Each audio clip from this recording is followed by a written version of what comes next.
conduct a human rights assessment of AI. This human rights assessment will be focused on artificial intelligence, but you can use this methodology in any engineering practice that you do. So pay attention, because we will be going through kind of the methodology, but then you'll be practicing it yourselves at the end of our talk. I'm Betsy Popken, Executive Director of the Human Rights Center at UC Berkeley. This is Lindsey Andersen, Associate Director of Tech and Human Rights at BSR. So today we're going to give you, again, as a final reminder, an introduction to human rights. So consider this your last session on an intro to human rights. And, you know, I've been here since the beginning, and for all of you who have been here since the beginning, I will make sure to tailor it to fit, you know, what has not been said explicitly so far. We'll next go into an overview of human rights assessments and what they are and what value they add. Then we'll discuss a comparison between human rights assessments with other assessments and frameworks that you often see in the AI context. We'll end with a kind of human rights case study that Lindsey will do of Google celebrity recognition technology that she and her colleagues did with Google. And then we'll end with the practice session. So we'll spend the most time on the practice session, but we want to provide these kind of 4 things in advance just to prepare you all to engage in the practice session. And we'll finally end, should we have time, hopefully we will, with reflections. So again, a brief introduction to human rights, taking into consideration that many of you have been here for 2 days. Human rights are basic rights inherent to all human beings, regardless of nationality, place of residence, sex, national or ethnic origin, color, religion, language, or any other status. They're codified in international human rights instruments, and we've gone through a lot of these over the last couple of days, but those include the Universal Declaration of Human Rights and treaties like the International Covenant on Civil and Political Rights, the International Covenant on Economic, Social, and Cultural Rights, as well as kind of thematic conventions that deal with child's rights, labor rights, rights of persons with disabilities, etc. And this is a phenomenal list that BSR has actually developed, which summarizes all of the key human rights and all of the key human rights instruments. So I think this is especially helpful for engineers because you don't have to wade through the lawyerly language of the international human rights law documents, and you just have a list you can go to, and we have that in the handout, so you can take it home with you. We also have it online on the website, so everyone joining virtually can also download it. But it's just things that you can keep in the back of your mind as you're developing a product or assessing one. And I'll just flag it's somewhat targeted to the tech context, so there are some other like thematic rights and that might be relevant for other engineering contexts that aren't on that list. Thanks, Lindsey. I think we did not add the rights of indigenous people, for example, on this summary list, which is definitely sometimes relevant in the context of tech, but that is an example of a thematic right that might be relevant depending on the context you're working with. So this is really just meant to be like a summary. We've also discussed quite a bit about business and human rights, and again, this is the application of human rights instruments to the business context. It all started in 2011 with the adoption of the UN Guiding Principles on Business and Human Rights. And while it does provide responsibilities to states and their duty to respect human rights, the biggest change that it provided was enabling corporations to say, hey, I agree that I have a responsibility to respect human rights in my business practices. And so this includes corporations developing products and services and bringing products in and, activities in their daily business. So it applies to all of the operations of a business, and that they have the duty and responsibility to respect human rights. And this comes into play in a policy, but what we're going to talk about here today is the due diligence process. And that's where the human rights assessment process kicks in. So it's basically companies commit to the ongoing process of assessing the actual and potential human rights impacts of their work. Now we're finding that the UNGPs, or the UN Guiding Principles on Business and Human Rights, and the due diligence process is being incorporated into actual regulations and mandatory human rights due diligence laws, such as the EU Digital Services Act and the EU AI Act. So that's actually shaping, what big tech companies here in the US are doing, because many of the big tech companies here in the US also operate in Europe. And so those kind of more stringent regulations that are coming into play are kind of affecting the overall due diligence processes across companies. Yeah.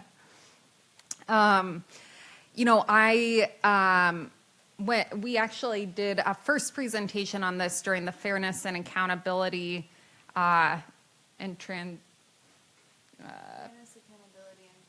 Transparency Conference in Brazil. Lindsey was there in person and I joined virtually. And we were predominantly working with people who had kind of a background in responsible AI. And so we were looking at kind of responsible AI ethics principles in comparison to human rights. For this, thanks to conversations we had with Davis and Shireen, we took more of a focus on kind of the IEEE Code of Ethics, and looking at that code of ethics and seeing where we could pull out kind of similarities and comparisons with human rights. And these are just a few of the areas in which I identified similarities, but there are a lot more, and I encourage people to go, now that you've had kind of a background in human rights, go to the code of ethics and see where else you can pull out similarities. But in the code of ethics, it says, treat all persons fairly and with respect, and to not engage in discrimination based on characteristics such as race, religion, gender, disability, age, national origin, sexual orientation, gender identity, or gender expression. And in human rights, we have a right to equality and freedom from discrimination, with kind of more extensive language that mirrors what you see in the code of ethics. Code of ethics, there's privacy as a key consideration, and in human rights, there's a right to privacy.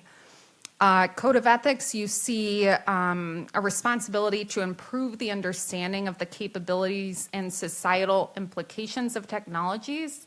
And in human rights, there's a right to access to information and a right to education.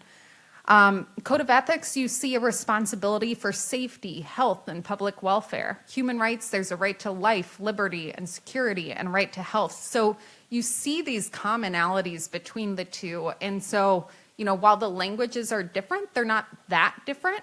And you could definitely see kind of ways to connect them and understand kind of the similarities between the two.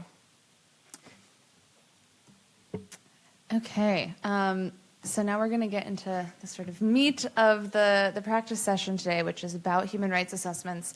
And I'm going to walk everyone through sort of what they are and what the methodology looks like. I will say that expectation here is not that everyone is going to turn into human rights experts who can do these super in-depth assessments whenever they want, but to show you a bit about the sort of nature of the methodology, and then in the practice session, how you can sort of take elements of that and apply it in your work. Okay, so human rights assessments, shorthand for them is HRAs, which I'll use. At their most sort of basic, foundational, they identify and assess actual and potential human rights impacts associated with something. And when we say potential human rights impacts, we mean risks, human rights risks.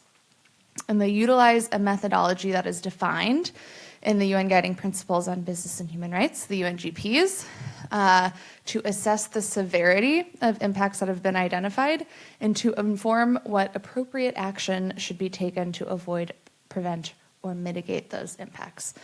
And there is more or less a sort of three-step process to them.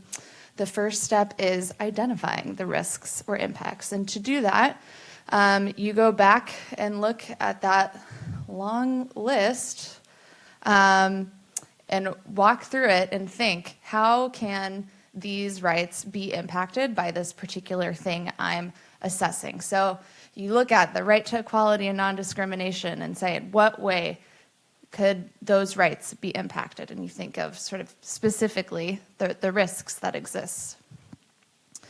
And to help you do that, you do some background research.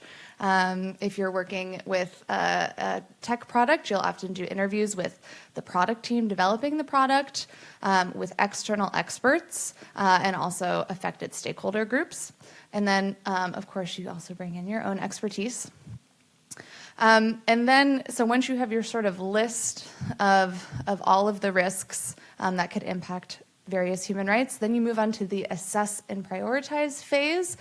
And this also sort of comes from the UNGPs, where you assess risk based on the severity of the impact to people. And there are three components that make up severity. The first is scope, which is how many people could be impacted. The second is scale, which is the seriousness or gravity of the impacts. And then the third is remediability, which is the extent to which the impact could be remediated.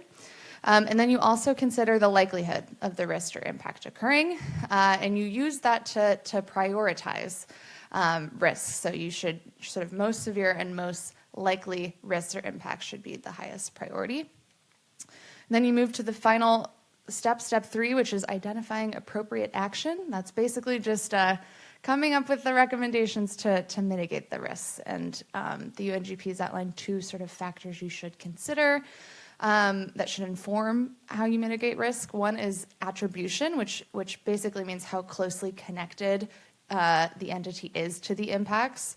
And then the other factor is leverage, the leverage that exists to influence or address the impact. Quick question. The word remediability implies that we understand the risk, but we're just going to let it go, and we're going to consider how much it takes for the company to fix it or to recover from it. Am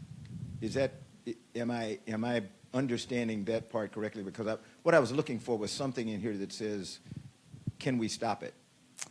Yes, so it's sort of like a minimizing. That's a good way of thinking about it. So a common example is like a physical safety impact. Yeah. Like if you are physically injured by a system or even, killed, that's not very remediable. So that's going to be a pretty severe risk. But if it is something that happens that you can just, it's an error that can be fixed and there wasn't any irreversible impact, that's much more remediable. Yeah. And so that will lower the severity of the risk. I think what confused me a little bit was I was looking at the assessment as sort of a chart that goes down, can we do this? Yes, go over here. No, go over here. I didn't see an out. This is a chart that just keeps taking me through to the risk. Go ahead and do it, and then the assessment will tell us how we recover from it once we've done it. At what magic point do I say? Yeah, so right now this is just for sort of identifying and assessing the risk, and then there's the whole process of figuring out what you do. And I imagine the practice session might help illustrate I'll wait. some of... Yeah, I'll hold on. Yes. So not necessarily. Or potential. Potential or actual. So that's where the recommendations piece of it comes in. So a human rights assessment is to assess the potential or actual risks. And then there's recommendations that come in terms of how to prevent those from happening again in the future. And this can be conducted also before a product is actually deployed. So as you're thinking about developing a product, you can walk through like, okay, we want to develop this specific AI system for lawyers to use. What are the potential risks that we see in developing the product? You can identify those risks and then think about what would be the severity and then how would we go about creating a product that avoids those risks. You know, for the benefit of the engineers, I was looking at it as a failure modes effects analysis, FEMA. And so that has, how do I get out of this? I don't want to do this. I understand the risk. I do not want to take that risk. And this kind of assessment might, It will become obvious to me. exactly, and this kind of assessment could, depending on the outputs result and you deciding not to do something, for sure.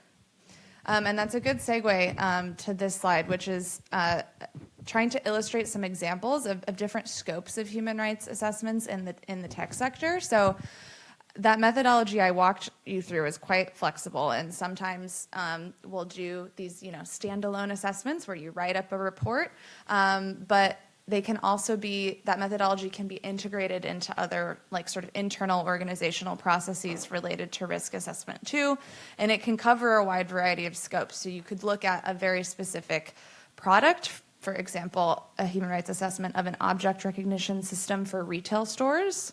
You could look at a customer base or an application domain. So the example here is the use of AI in patient care and diagnosis. You could look at a specific geography. Example here is a telecommunications company in a particular company or particular country.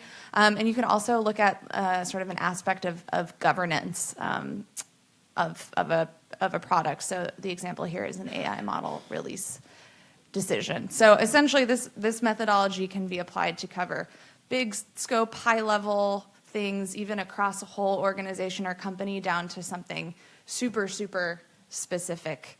So it's quite flexible in that way. Okay. Okay, so I don't know how many computer scientists we have in the room. Can you raise your hand if you are one? All right, none. What about online? We will see. Yeah, that's great.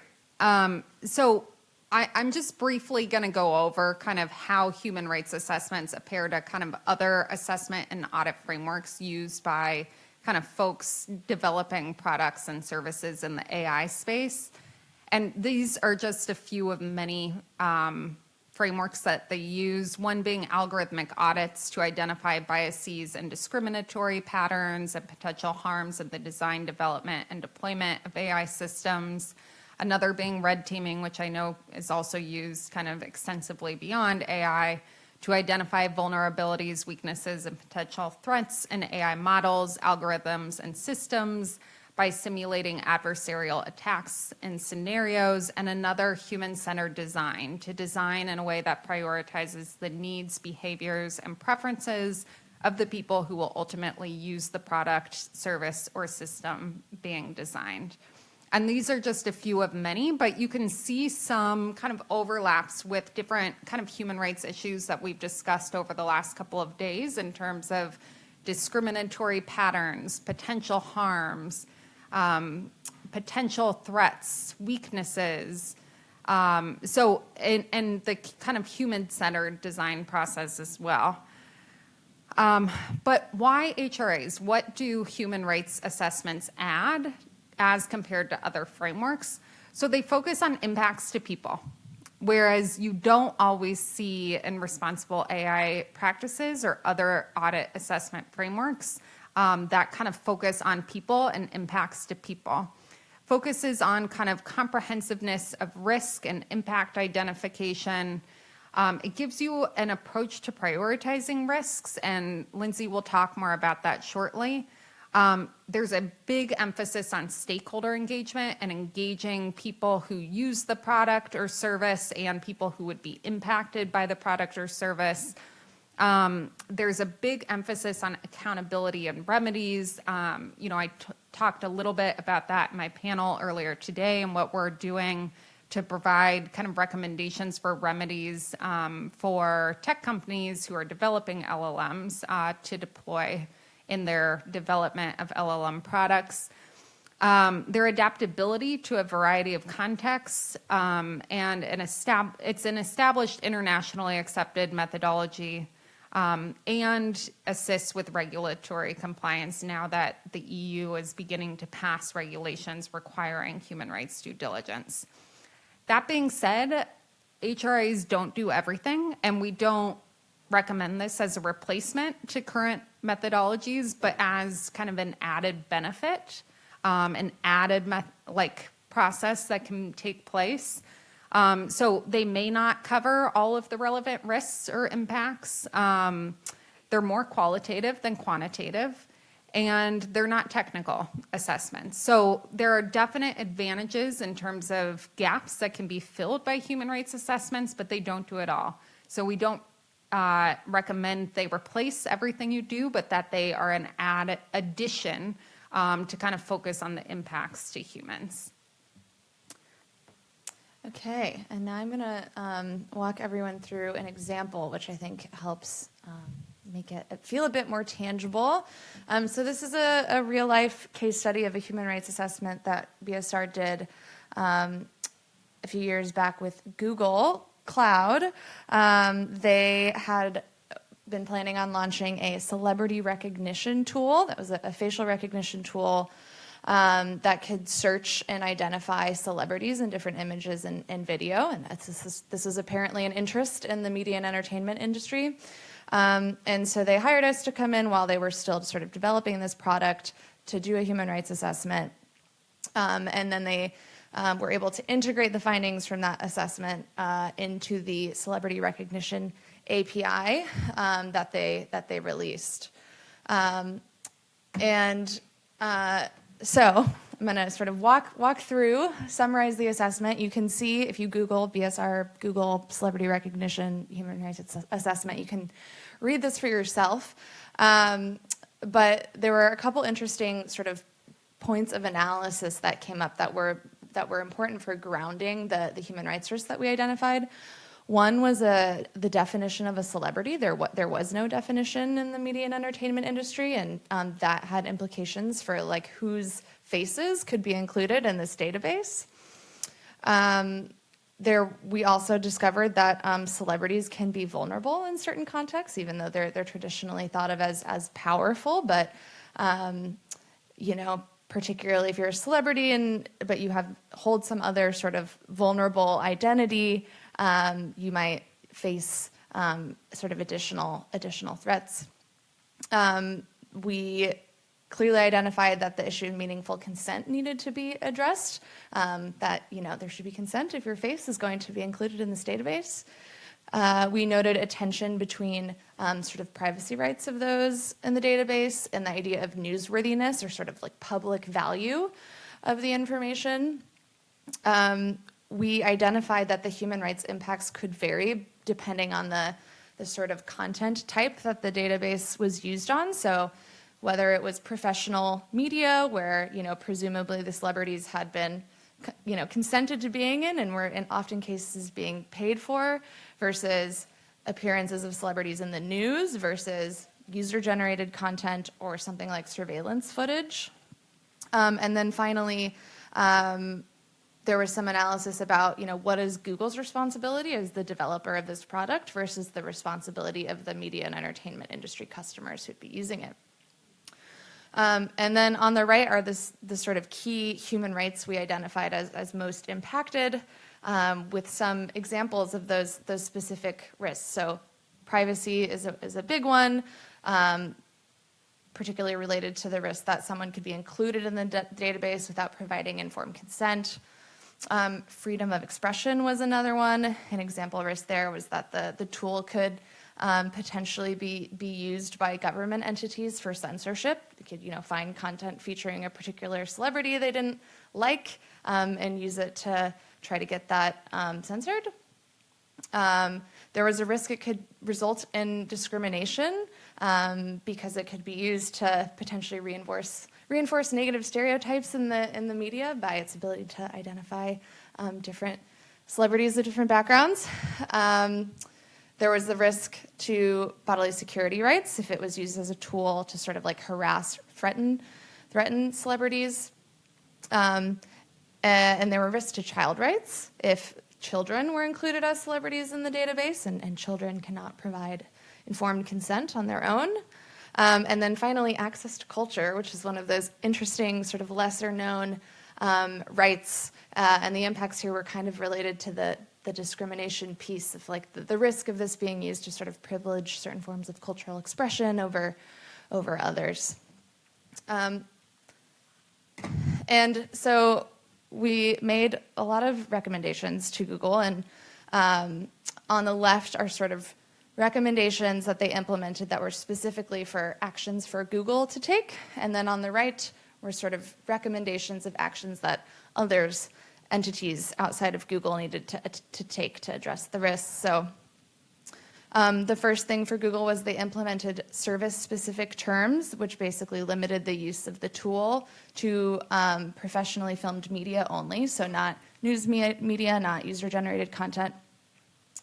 They also adopted a definition of a celebrity as someone whose primary profession involves voluntarily being the subject of public media attention, so that defined who could be included in the database.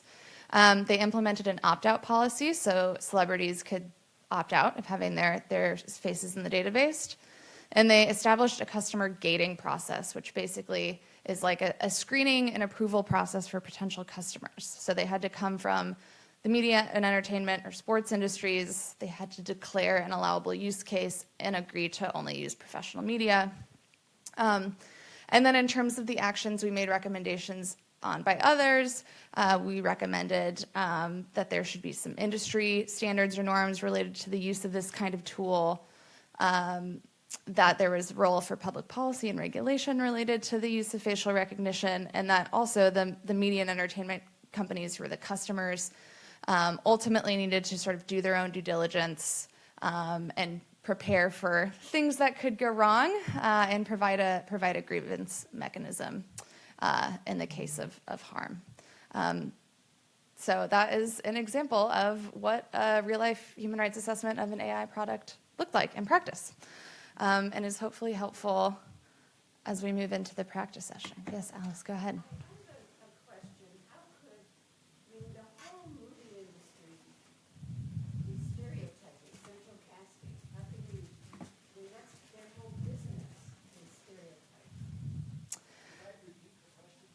Oh, yes. Oh, microphone behind you. Okay. I mean, the whole media and entertainment companies, their whole business is to stereotype. Central casting, that's what central casting is all about. People that look like the image that they're trying to portray. So if their main goal, I mean, if that is their main standard of business, how can this be a potential impact that they would address? Sure. So in this case, they were all potential because this was a new tool that had not yet been released. But you are right that then a lot of the potential impacts we identified were related in some ways to how that tool could interact with the realities of the media and entertainment industry, and that's why non-discrimination was in the risks of reinforcing stereotypes and privileging certain groups over others. That's precisely why we raised it as a potential impact. That's their business. And no, your point gets to the very important part that will be relevant for the practice session about considering the context in which a tool is going to be used and how it might exacerbate existing issues. So, okay. All right, so yes, we're going to move on to the practice session. Now we get to the exciting part. So I'm going to start by telling you the scenario, the use case, and the prompt. And then Lindsey's going to give instructions for our practice session. So the scenario is an international media company is looking to cut costs and increase efficiency by procuring a custom LLM solution from a vendor to streamline reporting. They want their journalists to use the LLM for research, analyzing and summarizing information, and writing and editing drafts of articles. However, they know there may be some human rights risks, so they have hired you to conduct a human rights assessment.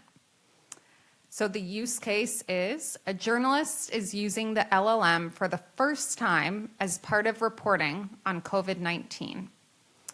The prompt is, identify some of the human rights risks associated with developing and using an LLM for this use case, and make recommendations for how they might be mitigated. Think about recommendations for the engineers developing the custom LLM, the media organization procuring it and directing employees to use it, the specific journalist using it to report on COVID-19, and the broader ecosystem, so looking at issues of public policy or industry collaboration. And it's probably worth clarifying in case helpful that an LLM is a large language model, which is a type of generative AI model. And so in this case, think of like using a customized version of ChatGPT for this example. Okay, so I'm gonna walk through what we're gonna do. We have, I know, a bunch of people virtually as well who are gonna do things slightly different. So everyone here in the room, we're gonna have you break out into groups of 5 people, more or less. Hopefully someone in your group has a laptop. Yeah, can you raise your hand if you have a laptop? Okay, everyone look at people with laptops. At least one person in each group has to have a laptop. Yeah, and that person should be your sort of scribe, because it's going to be much nicer. It's going to be a much more fun experience to do this digitally. So someone should be your scribe, and then someone should be the one who's going to sort of present your findings back to the group. And we also have printed out materials here if people like kind of taking handwritten notes as well. The nice thing about the online version is there's actually a document that kind of calculates a risk score for you based on what you put into it. So it's especially helpful to use that. Yeah. But I recommend getting these as well. Okay, so in person, you'll do groups of 5, and then the virtual folks, you're just going to do this exercise on your own, and we'll be there to sort of like assist and prompt you and answer any questions. Okay, so the actual materials you'll need, you can get at this Google Drive link. So you should, those with laptops, you can type that in, and there are 2 things in there. One is a slide deck that has these instructions and the sort of background materials. And then a spreadsheet, a human rights assessment spreadsheet that looks like this in a Google sheet. And you're going to use these materials to walk through the sort of 3 human rights assessment steps. And we're going to do sort of like a mini version of a human rights assessment. So the first thing you're going to do is you're going to use the long list of human rights to brainstorm potential human rights risks associated with the prompt. And this is that long list. You've seen it earlier. That's in the Google Drive. So you're going to look at these, you're going to run through them, and you're going to identify relevant risks. Ideally, you can do that for at least 5 risks, and you're going to write them down in the assessment spreadsheet with the corresponding human right. So you can see an example at the top of the spreadsheet where we have the human right in this example is privacy. The specific risk to privacy is the custom LLM tool could output information about sensitive sources if that was included in the data from the media organization used to fine-tune it. All right, so you have the right impacted, and then you have the specific risk. It is always helpful to be specific. Okay, and then you're going to move on to step 2. Once you have your risks, you're going to use the severity criteria that we have given you, that I'll show you in a second, to assess scope, scale, and remediability for each of your risks. So you'll see there's columns for this in the table. There's a 3-point scale, and this is the scale. And it provides you definitions for each. So scope, how many people could be affected? You have small, medium, and large with definitions there. Scale, how serious are the impacts? You have less serious, somewhat serious, and very serious with definitions.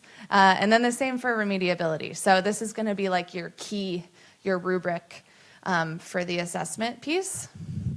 And you will, once you guys decide on, sort of like what the score is for each of these, you'll go back to the spreadsheet and you'll use the drop-down menus and select your options, and then that will spit out a severity score in this right column there. And that is when you have all your risks and you've done the prioritization of all of them, you can then compare, like, do we actually think the risk with the highest severity score is the most severe? It sort of helps you have a gut check about if you assessed them properly. Okay, and then finally, you're going to go to the third and final step, which is recommendations. So write down recommendations to address the risk that you identified in the spreadsheet, where we have a little spot on the bottom you can see. And in this example, the recommendation for one of for the example risk is that the media organization should ensure no sensitive material is included in the data shared with the developer to fine-tune the LLM. And remember, you can and should make recommendations for any of these different entities: the engineers developing the LLM, the media organization procuring it and directing employees to use it, the journalists specifically using it for COVID-19 reporting, and the broader ecosystem, so like public policy or industry collaboration recommendations. Okay, I think we're ready to break out, but yes, any questions?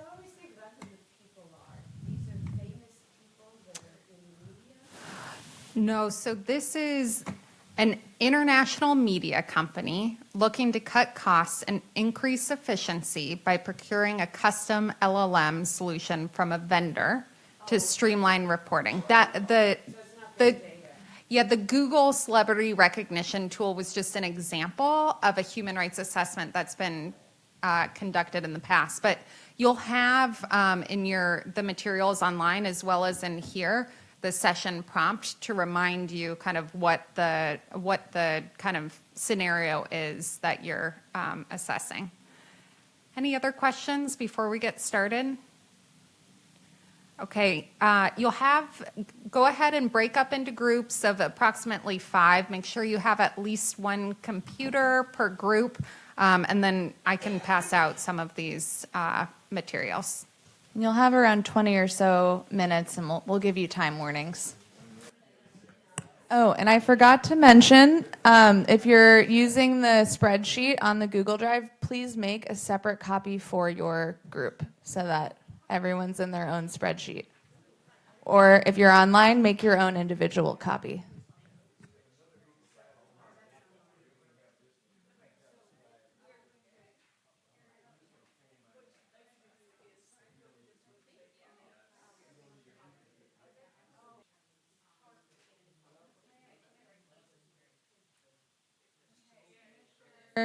Finish your thoughts. We're going to present in just a minute.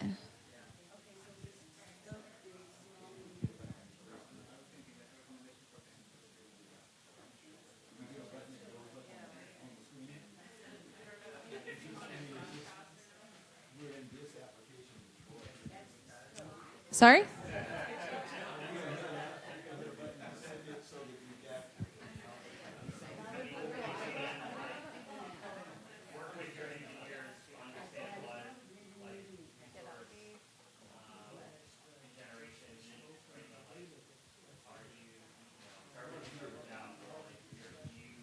Yeah, decide who your presenter is going to be, And let's finish up. What group wants to volunteer to be first? You guys look pretty wrapped up. Great. Okay, so every group, all the in-person groups are going to have 4 minutes each to sort of summarize your findings. So what risks did you identify, to what rights? More or less, how did you assess them? So like, what were your most, you don't need to walk us through scope, scale, and remediability for every risk, but like, what were your most severe risks? And then your recommendations. And then, so each group will do that, no more than 4 minutes. And then we have our lovely staff who are going to summarize all of the results shared online from the virtual folks. So, okay. All right, I think I've been voluntold into being the presenter. Okay, so I'm just going to, we had 3 rights identified, which were freedom of movement, right to health, and right to education. And then I'm just going to focus on our discussion of the right to health. So we said that the primary risk identified was that the tool could output incorrect information impacting individual health decisions. We consider that to be relatively large in scope, based in part on the international media company scale, saying this was likely a very large scale news outfit. We said that our scale was very serious. Our remediability was rarely remediable, with a severity score of 8. Now, the recommendations that we made for addressing the right to health risk was that the engineers should limit the training data to peer-reviewed and medically expert-produced data, and include a flag showing where that data was used in the output. We also recommended that the journalists should be asked to then validate and review that flagged data. We also recommended that journalists should be expected to perform the majority of the research with a large language model being used primarily supplementally, and recommended that the organizational policy should require audit trails on documents showing the original and large language model portions of the work, and that the organization is recommended to support journalists' access to high-quality data sources for input into the tool. Anything else you want to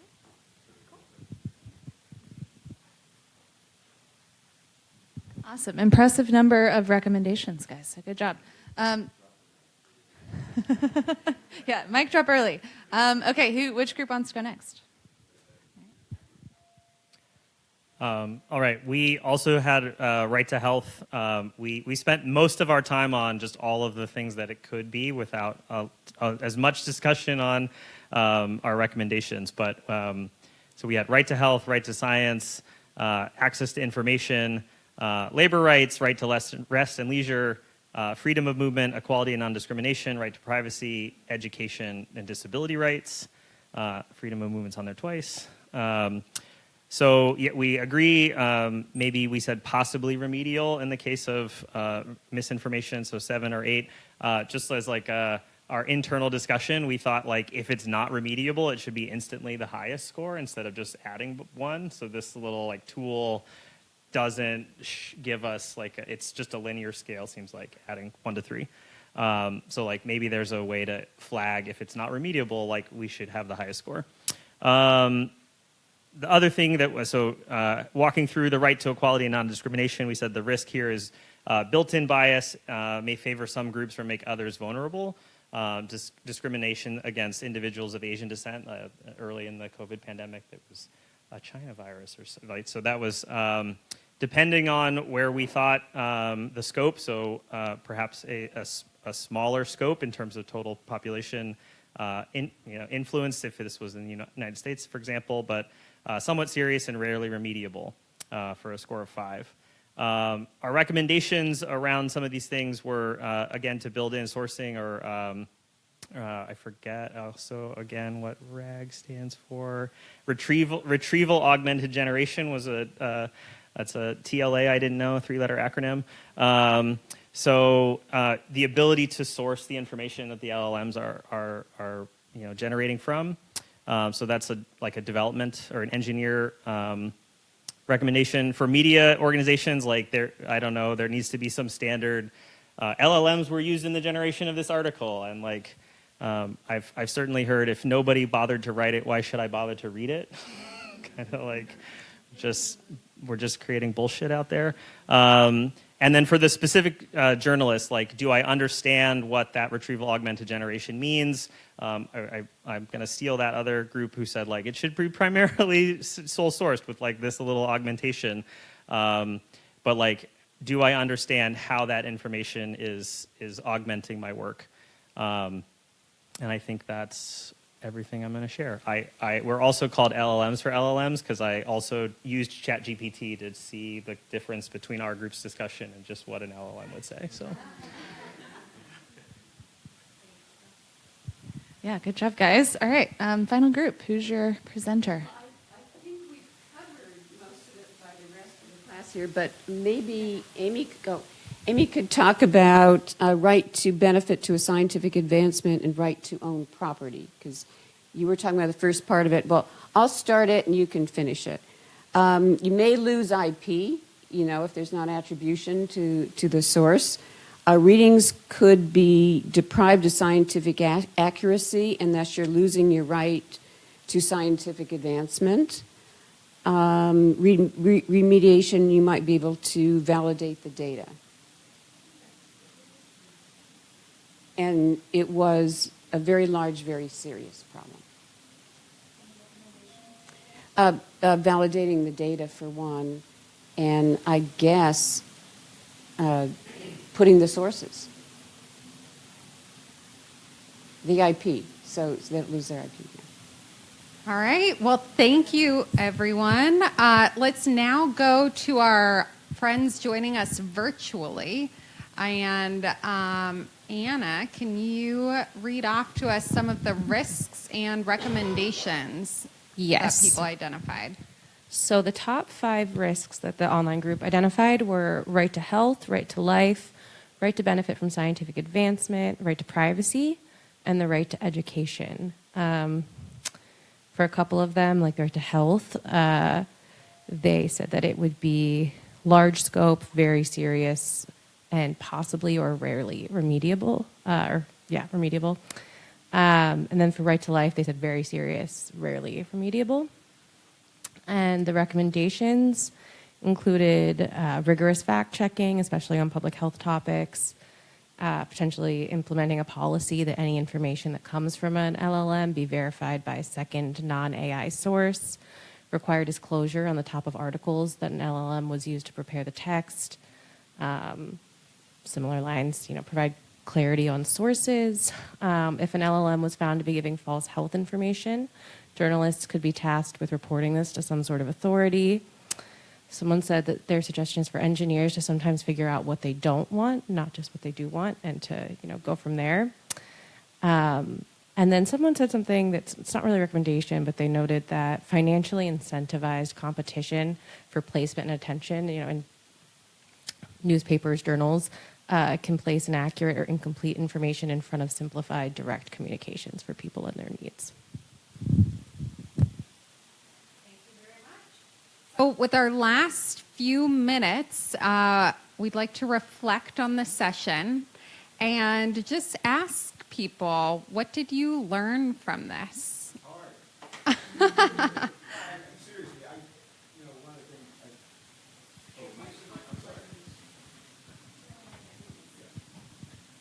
I found it's hard that even doing the assessment, we had 5 different opinions about the issue. And, so getting it's difficult to put together a team that's going to be, what's the right word? Fair, balanced, open to all kinds of ideas so that you don't, we came up with 2 or 3 because we spent a lot of time trying to decide among ourselves whether we agreed that that was a risk. What does that tell you about the importance of multidisciplinary and diversity on a team? Yeah, I think kind of echoing those thoughts, and I think kind of a lot of our discussion may have been helped if we could have, talked to the developer, talked to the journalist, and just kind of had a better understanding of, how they were using it, how the model was developed, what it can do, what it can't do. So I think that sort of speaks to, the need for kind of people with the technical expertise and as well as the users to be kind of incorporated in these conversations. I'll give you one quick thing. I'm a participatory leader. People ask me, what kind of leader am I? We're a pain in the ass to people who are being led because we want to hear from everybody. And I think it's critically important that you have a very diverse team in doing an assessment, but it is time consuming. It takes a lot of time. And, is the editor or the publisher going to be patient enough with us to let us do this? It's like, what was it in the last session we had? Somebody said, is this going to slow down my, how did he put it? Is it going to slow down my launch? Is it going to slow down my putting this article out? So I didn't realize how difficult it would be. It's slowing down the launch. You definitely usually have more than 25 minutes, obviously, to do these. Any other lessons learned? Yeah, over here. I spend a lot of time with small groups trying to get them into creating novelty. And so just the how do we do things that are deliberately small in scope, deliberately less serious in the scale of impact, and then how do we increase the likelihood of them being remediable, so that it's like crawl, walk, run, instead of jumping to the full scale, just publish, just hit full send. Why not? How could we do something where we try and deliberately learn what are the actual so from all the conceivable, I got nightmares, but if we actually put it out, are we going to learn something about where this goes instead of I don't know, I want the actual experience from, back, as long as those impacts are remediable. It feels like I want to learn as an engineer, I want to learn and then fix the mistake. I never expect, I'm a cynical optimist. I never think I'm going to get it right first, but I can get it right if I can get something out there and get feedback on it. So do you intend to take anything you learned today back with you into your work as an engineer? I think this deliberately moving people into smaller scale, smaller scope, so that those are safe to fail learning environments versus the full send version where the DoD is good at hey, we've totally transformed my blah blah blah into a new thing and it fails for everyone.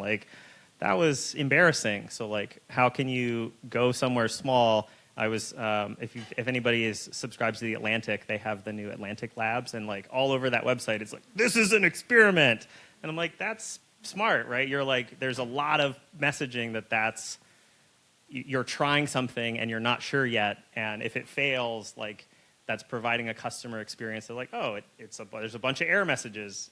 I get it.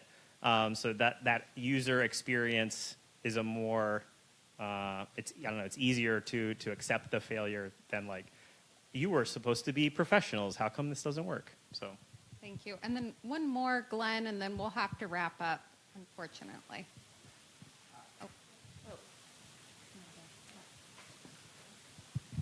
Just an observation, but if you look at least some versions of risk, and I actually like a risk and opportunity analysis, because if all you do is look at risks, you decide, you decide that you shouldn't do things, but you have to look at both of them.